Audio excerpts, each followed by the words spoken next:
Welcome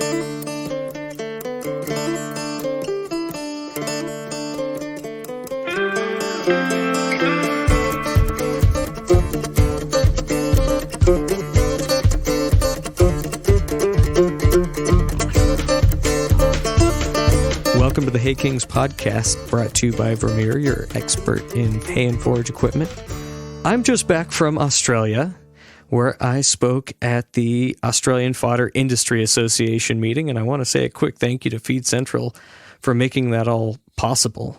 On my trip, I flew into Brisbane and over to Toowoomba, down to Gundawindi, and if you're from Australia, all of these names are going to sound familiar to you, and then ended up in Albury and down to Yarrawonga, through Shepparton, Bendigo, Echuca. I'm just listing off random places in Australia, but I promise you that I made it through Kerrang, down to Bort, St. Arnaud. Let's see here. And again, if you're from Australia, Warwick Nobels might mean something to you, but it might not. Places like Hopeton, to South Australia, to Meningie, and up to Freeling. So I was across a good portion of Victoria and South Australia, Queensland, and then I saw the very top and the very bottom of New South Wales. It was quite the long trip, and I had just a great experience. And what I want to do is bring an Australian into this conversation. Now, I'm going to introduce James Williamson. He's originally from, well, not too far outside of Bendigo, where the AFIA meeting was held. And he's also been one of my Hay Kings moderators for several years now, to which I'm deeply indebted to him, because moderating a social media group is about the most thankless job on the face of the earth.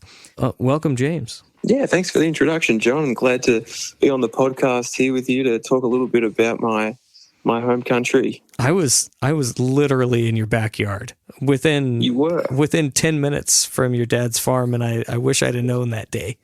Yeah, so we for the listeners, I currently live in Minnesota, USA. Lived here with my wife and young family for several years now, but grew up in central Victoria near where John visited Bendigo, and he passed through Malden, which is just around the corner from my family's farm there, where Mum and Dad still live and grow lucerne hay, or alfalfa as it's known here in the States, right. And lots of other product crops too. But yeah, it was a strange coincidence that John's kind of been to my hometown more or less, but we've never actually met in person, spoken right. on the phone lot. But he's kind of been to my house, but I wasn't there, and we still haven't met. But one day we'll meet up, John, I'm sure. Oh, I have no doubt. Probably in Europe or something like that at the rate we're going. That's the way these kind of things work, I suppose. Yeah. So you had a fantastic trip. You've almost seen more of Australia than I have. You covered most of the eastern seaboard and then over into the middle parts of Australia. Yeah. I guess. You know, there's songs about the Mallee, right? I should ask you if you're related to Jon Williamson. There is. There is a Jon Williamson in our family, but in my family, but it's not that Jon Williamson. For any country music fans out there, there's a moderately famous Australian guy called Jon Williamson who's had a few good songs, but not my Jon Williamson, unfortunately. I'm not getting any royalties. I'm not getting a cut of that. But that Mallee country is something special. Yeah, it can get kind of dry and dusty, but it's lovely. I guess a question for you was, of all the towns and places that you kind of visited, what was the one that sort of stuck out the most or intrigued you the most? I have to say that Hopeton, up in the Mallee, really stuck out to me. Mm-hmm. And there's 3 people cheering, listening to this podcast about where I'm talking about Hopeton in the Mallee. Very, very rural, very, very small town. And that's getting to be the Mallee is the middle of nowhere in Australia. Second only to the whole of the Northern Territory, right? Yeah, you're really getting into the middle parts of Australia. I've just brought up the statistics on Hopeton. There was the last census 8 years ago now, there was 739 residents. So Right. that gives everyone an idea of how small it is. Yeah, no, I think that was probably the most true blue Australian feeling town that I found. There was no McDonald's or No Maccas, KFC. right? That's right. Yeah, no Maccas. No Maccas. Yeah, that's what we call McDonald's in Australia, Maccas. Everything gets abbreviated. You probably picked up on that, John. Everything gets shortened except beetroots, right? We just call them True. We just call them beets, and you guys put them on your hamburgers. They taste delicious. Did you have one? I did. It actually was pretty good. Yeah, adds a little bit of sweet. You end up with it going all over you, though, so it's not one to eat with a nice white, business shirt, or Right. Don't eat one before your wedding day. Right. So Hopeton stuck out. I guess you covered a lot. You started up in Brisbane, and then headed out to Toowoomba and Goondiwindi. We were chatting, offline about that's kind of cotton country. Yeah. I think you saw a lot of ponds, as you call them. Yeah, water storage, right? You posted some of those photos on your social media as well, I think. Yeah, I did. The thing that stuck out to me about that part of the country, the water rights and allocations. We would say water rights in the States, and you talk about water allocations, but they're pretty close to the same thing. Mm-hmm. The more variable the rainfall and the more variable the access to water, the bigger you want your storages to be, right? Mm-hmm. They have really big storages. So that tells me that the rainfall in kind of southern Queensland, it comes and it goes. And when it comes, it really comes. And when it goes, it's dry. Variable is the word. Variable, yeah. So I think this water pond, this storage reservoir, I guess, when it's 20 acres and 6 meters deep, that's a really big water storage. Yeah, that's big, and I mean, it's big enough you could water ski in it. It was huge. Yeah, and there's a lot of them up that way. That's been a kind of a hot political potato for a lot of time. So we could do a whole series of podcasts on that. I'm sure the people you were meeting with had some strong opinions, and myself, coming from an irrigation farm south of them, had some opinions about that. But we might kind of detour that for another day. I mean, I'm going to stay out of the political environment here and just say that the Murray River that starts in Queensland and runs down through New South Wales and is the border between New South Wales and Victoria, and then dumps out basically at Adelaide in South Australia, is not a big river. No, it's not compared to myself being up here in Minnesota. The Mississippi is significally bigger. It's massive compared to the Murray. It's not even comparable. Yeah, it's in here in America they probably call it a creek. A creek. Yes. Oh, I'm guilty of spelling it CREEK and in polite company calling it a creek. But if I were to just talk about the creek that's at the bottom of the hill by my house here, that's the way it would come out. Yeah, as water is, out your way where you are in Washington and all over a lot of places at the moment with the droughts getting around. Water's a hot topic, and it's a hot topic in Australia too. So always, yeah. But those on-farm storages are pretty profitable when it rains. Mm-hmm. They're sort of marvels of engineering. Yeah, marvels of engineering is absolutely the case. But they said it holds $6 million worth of water when it's completely full. So that just gives you some ideas to the capital intensity of these operations. As you say, they've got to make the most of the big floods when they come and maximise them. So that would have been fantastic, interesting to see. I think you then said you went through Sydney. You saw the Sydney airport, and then you kept on moving. So yeah, I didn't get out of Sydney. I didn't get out of the airport at Sydney, so it doesn't count. I've not been to Sydney. Yeah, and then you came down to Albury, which is kind of northeast of Melbourne, which is the capital of Victoria. And it's not too far from the Snowy River country. Mm-hmm. And my mom's favorite movie was The Man from Snowy River. Oh, how about that? Yeah. Yeah, you're not too far away from, I guess the closest, The mountain range of Australia, the tallest mountain in Australia. You weren't too far away from it. We call it a mountain, but it's only 5,500 feet. Yeah, actually, yeah, I think it's. I looked it up. I thought it was 7,000, a little over 7,000 feet. Either way, it's not too tall. I mean, I can look out my window where I'm sitting right now and see a 7,000-foot tall mountain. That's nothing really special in the States. Yeah. So Australia had a big, famous nation-building project, I guess, after World War II to dam the Snowy River, which flows from that mountain range. Mm-hmm. And Albury's one of the major towns nearby. But as you say, John, the man from Snowy River was about a cattleman who runs cattle in that national park, and they still do that a little bit. But yeah, Albury is a fun town to visit, and mm-hmm. I think you visited a few hay processors there. Is that what you were saying? So shout out to Bryce at Multicube in Yarrawonga for giving mm-hmm. us a fantastic tour. That was really the first time I got to see the teasers that they mm-hmm. use to unbale and rebale oat and hay for export. That's something completely foreign to me. They'll break down these big bales and then run them through a small industrial stationary baler to get down mm-hmm. to the export product that kind of the Japanese and Koreans are used to seeing. Okay, so they'll take a 8x4x3 yes big bale, cut the strings on it, and feed it through is it a mulcher? Is it got knives on this thing, or they just kind of... Picture a rotating drum with knives on it, and then it kind of tears the bale apart and goes onto a conveyor, and from the conveyor it goes into that stationary baler. Mm-hmm. Let's take a break there, and we'll get a word from our sponsor. My name is Rob Flowers, live in Whitesboro, Texas. The 604R premium efficiency level is through the roof.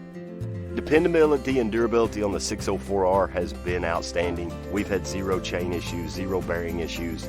The camless pickup has been phenomenal. And at the end of the day, that gives me more time to go home and be with my family, prepare for the next day, get more done. Hear the full story at makeandhay.com/haykings. And what size are those bales and what weight? I don't know how to explain this to somebody that's not seen an export package, but I think it's like a 20 or 25 kg half cut bale. And it's really interesting because I come from the U.S. West Coast where we have the 3-string kind of 50 kg, 110 pound bales. Mm-hmm. And everybody in Australia fainted dead away when I told them that 50 kg bales were kind of our norm. Something mm-hmm. about health and safety rules and regulations. Too heavy. Too heavy for us. But the export industry was really built on those 3-tie bales, and they would take that 110 pound or 50 kg bale, double compress it, so put it in a big hydraulic press, mm-hmm. squeeze it to half its length, put 6 plastic bands around it, mm-hmm. and then cut it in half. So mm-hmm. in that way you ended up with, well, in that case, 225 kilo bales, or about somewhere in the neighborhood, 55, 60 pounds. Yep. Mm-hmm. And it's that bale that they're replicating as they're pressing hay in Australia. Yeah. So that was, got it. Yeah. So you're talking back in the day, they'd take the 110 pounders and cut them in half, essentially. Yeah. Well, not back in the day. They still do it. They still do that in America? Okay. Yeah. And then when they cut down, now we would say 3x4s, but in Australia, you have to specify 8x4x3 to say that it's a big bale. Mm-hmm. They take those big bales and they'll cut them down here in the States, both Washington, California, Oregon, Utah. There's several places on the West Coast that do that sort of thing, but they'll cut them down and try to replicate that traditional half-cut 3-tie bale. And it really isn't any different in Australia. The export industry in Australia looks a lot like the export industry in the States. Mm-hmm. Yeah. But the teasing is something completely different. Is something you hadn't seen before, because that's where they're putting them. They're taking it from the biggest bale you can get into the pretty much the smallest you can get. Yeah, exactly. Yep. That's it. 25 kg. And that's these 25 kg bales that the that they started as 8x4x3. Yep. What was their dimensions? Like they would have been about half the size of I can a tell you 50-pound this. one. Yeah, because you're looking at maybe 20. It should work out to 22 inches long, 11 inches wide, and 16 inches tall. Okay, if that makes sense to you.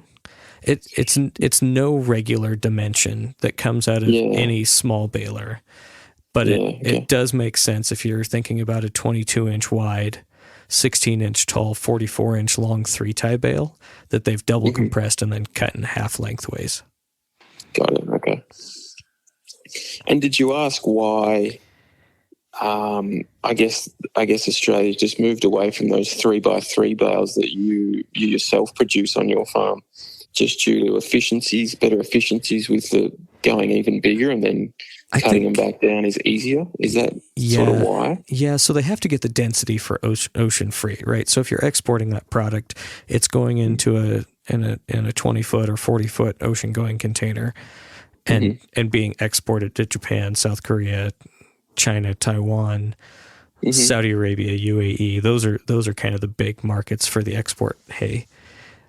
And Australia competes directly against the U.S.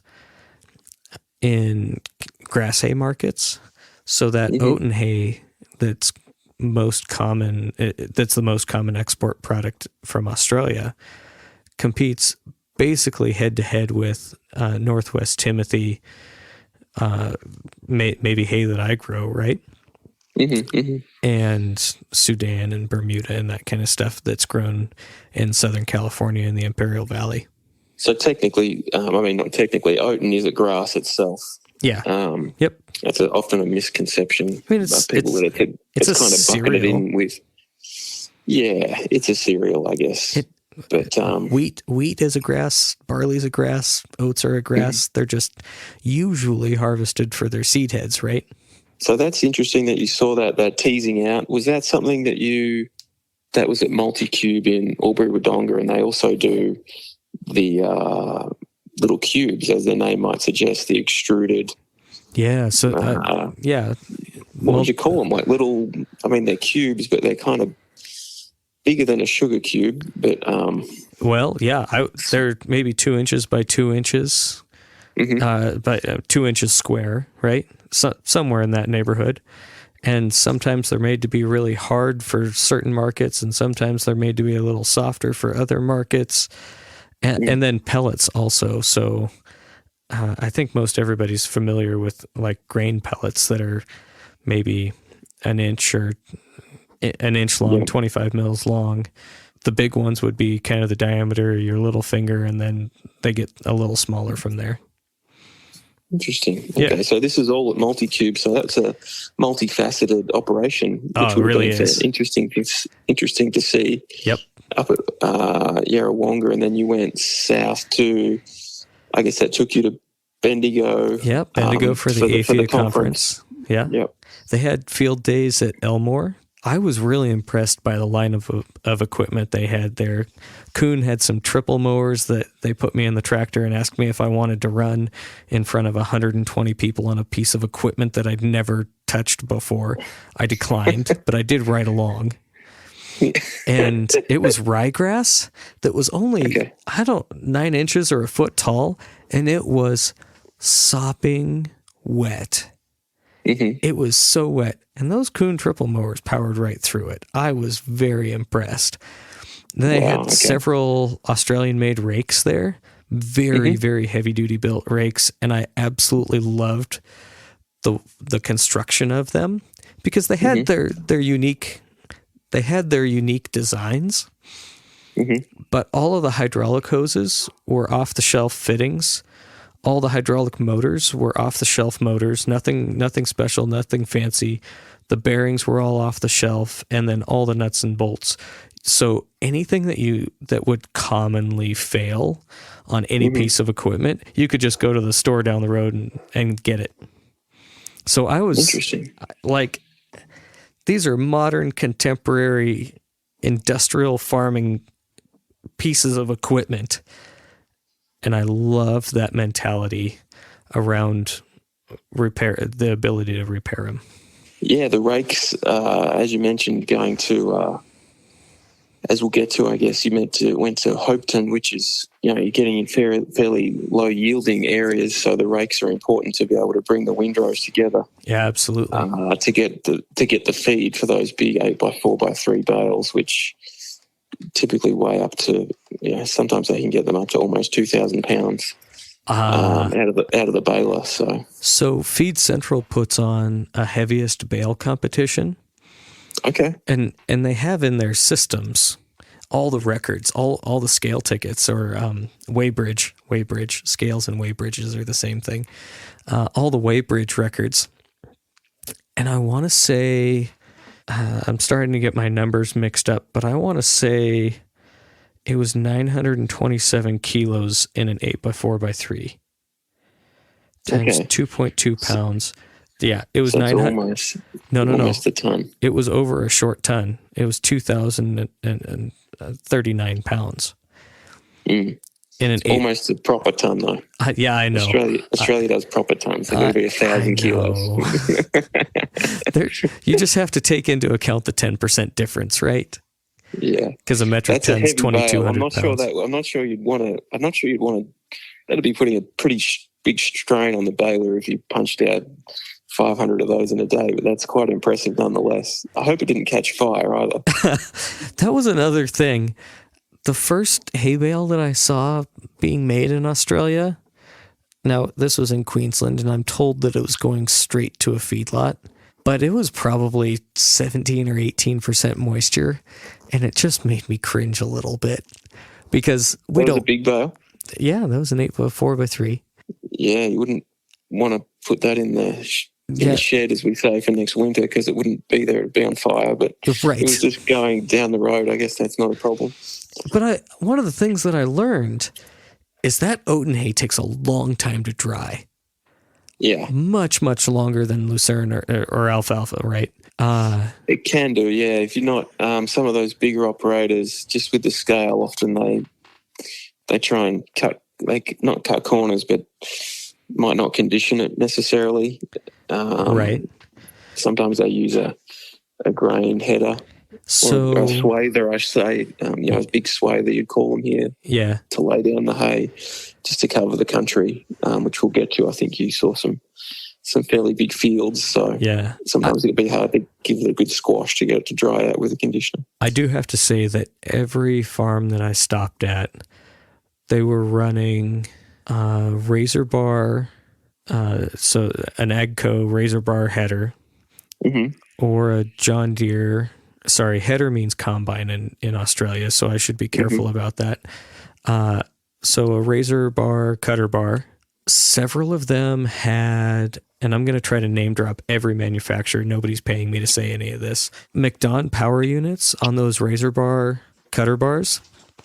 Yeah. And the reason they had the McDons on the cutter bars is because the hydraulics, so I was told, that the hydraulics on the Agco, on the Massey swathers, don't respond to the changing in ground contour fast enough.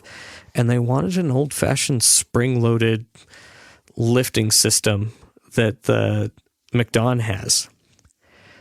But I'm calling these things old-fashioned at the same time that we're talking about something that's running north of 200 horsepower cutting hay, right? So I wouldn't call that old-fashioned. So I saw several of those setups. I saw several straight Massey swathers, a couple of John Deere pull-behind machines. Just, it's all modern, contemporary stuff that you would see here in the States. And several of the farms that we stopped at actually stack the big square bales outside and moisture probe every single one of them before they put them in their sheds. So some probably a hard-learned lesson behind that. I think there's probably more hay fires in Australia than there would be here in the States. So did you, just to double check on that, with those machines, they weren't conditioning it, or they had rollers? All the ones, so the Coon triples that I saw, that was much more of a silage type demonstration. But I think all of the machines that I saw had conditioners in them. But I did see a couple of the big wide cutter bars without conditioners, with I'm losing my words here, the belt conveyor. Got it, yeah. The draper header, that's what I was looking for. Yeah, the draper header. And most serious oat and hay producers will be conditioning their hay. Yeah. Or even if they don't do it at the time of cutting, you'll see macerators. Sometimes, the standalone conditioner, they just after it's been put in the windrow, they'll just drive along and squash it. Often, if that's weather's coming, they'll give it multiple goes through that to try and get it to dry out faster. But right. And they're big fans of tall, skinny windrows because they're trying to avoid the sun bleaching. Yep. So they're trying to minimize the amount of that windrow that's exposed to the sun for 2 or 3 weeks that it takes to dry that hay. Yeah. That's staggering to me. And that's kind of one of the drawbacks of making such big bales, 8x4x3, and you're talking. Yeah, they got to be dry. 500 to 700 kilos. It's got to be dry. Yeah, so that's sort of the only downside. So that's interesting. So then, where did you? So you did the AFIA conference. What was some of the other highlights of the conference? So they did the rake demonstrations, and then they had a couple of silage round balers that they demonstrated. The only downside was they were trying to show off the capacity of the rakes, and it did not fare well for the round balers because the windrows, they were windrows designed to show off what the rake can do. They weren't nice, consistent windrows. So I felt a little bit bad for the manufacturers that had balers out there because they just weren't it wasn't good conditions for those round balers. And then my hat's off to the case guys that put a absolutely sopping wet ryegrass through a 3x4 big square baler. Because it's just as background, in Australia, it's kind of late winter, early spring. It's not even spring yet, so it would have been, when you say it's wet, it was proper wet. 80 or 90. I mean, this grass had to have been 80 or 90% water. That's great. So that's interesting. So you saw some good machinery. Yeah. And then I know there was a lot of great speakers at the conference, yourself included. But was there, anyone that sort of stuck out, particularly from the sessions you sat in on? There was some really active discussion on whether hay price data should be collected in Australia. That was fascinating to me because I'm an ag economist from the States, and we are super transparent about how. And now, whether you think the USDA estimates are accurate or not is always a point of discussion. I always contend that the USDA hay data is good. At least we have something to argue about on the number of acres that are in corn, soybeans, wheat, hay, cotton, sorghum, like all the different commodities. We at least have production estimates. And I think that exists in Australia. We have yield estimates that are good. And then we have hay price data. And I guess I've always taken that for granted because that hay price data doesn't exist in Australia.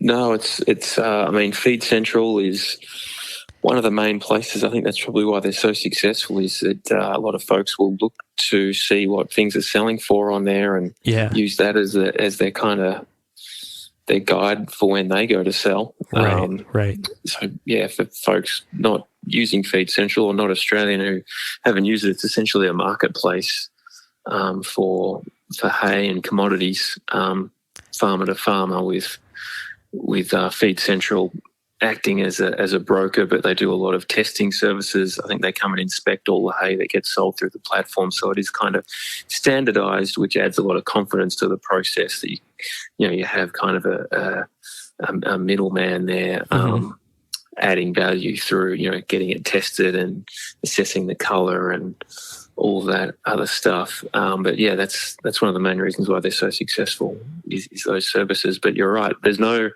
government unfortunately doesn't help us out with that stuff in Australia like they do here. And the only thing that I'd add to that discussion is not all USDA data is funded by taxpayers. And I can think about our hops industry. So if you like drinking beer, you probably know what a hop is, right? So that's no mystery. I know in the Northwest, where Washington and Oregon and Idaho, where most of the hops are grown, the growers actually fund the USDA, like the Hops Growers Association funds the USDA data collection. So it is, and I know Australia has the Bureau of Statistics. I wonder if there's ever a discussion to have the Australian Bureau of Statistics funded by AFIA to do that data collection. I don't know if that's ever a thought process. Probably someone's thought of it, but I think a lot of farmers would say they probably give the government enough money as it is, as everyone always does at tax time. Yes. And there are some other government, they're technically not government, I guess, but quasi-government organisations that are funded by various levies and surcharges. Yes. In other industries in Australia that are quite successful. Thinking about, sheep and beef cattle, meat and livestock Australia, Grain and Research Development, which is funded by grain levies. Yep. When you sell grain in Australia. So I think probably just the fragmented nature of hay in Australia is probably holding that back to some degree, and that they can't just charge, would kind of be a blunt tool to try and charge hay growers, because we have those. We do have those same problems in the States. Yeah, because we're always there's always discussions about funding our hay growers associations and getting research dollars to do hay research, which is something that I'm kind of passionate about. When you look at the corn yield change in the U.S. over the last 100 years. We have states that are producing 1,500% more corn. Yeah. And then our alfalfa yields have doubled in that 100 years. Yeah. Or maybe tripled in that same time frame. So it's just hard to see a path to get that funding. And those are things that folks here in the States work on all the time. I think this has been a great discussion, and I want to say thank you very much, James. Yeah, thanks for having me on. It's good to have a good chat about my home country, and look forward to seeing some of the photos that you post up in the group. John, I think everyone will get a kick out of them, and thanks for having me on, and I hope everyone enjoyed it. Yeah, I'll have to do some more of that, so keep on the lookout for more Back from Australia pics. Thank you very much to Vermeer for making this podcast possible. Thank you very much to Nick Palmieri at Palmieri Sound for doing our audio editing, and Jessica Palmieri for our social media coordination. And if you ask Jessica where she got her name, she's going to tell you. It comes from the man from Snowy River.